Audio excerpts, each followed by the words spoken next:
আবার উপর দিকে দৃষ্টি দিয়ে দেখতেছেন যে এই এত বড় বিশাল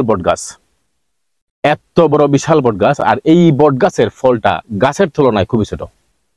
যদিও আল্লাহ বলেছেন যে আমার প্রকৃতি নিয়ে গবেষণা করো, আমার প্রকৃতিতে কোনো ভুল আছে কিনা দেখো, ভুল ধরার চেষ্টা করো। তখন লোকটি বলতেছে যে আমি ভুল ধরি না, তবে আমার কাছে জিনিসটা বেমানান।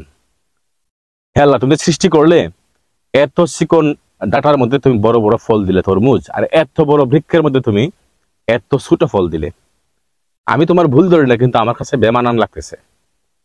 এই লোকটা এই চিন্তা করতে করতে সে ঘুমিয়ে পড়েছে বট গাছের নিচে।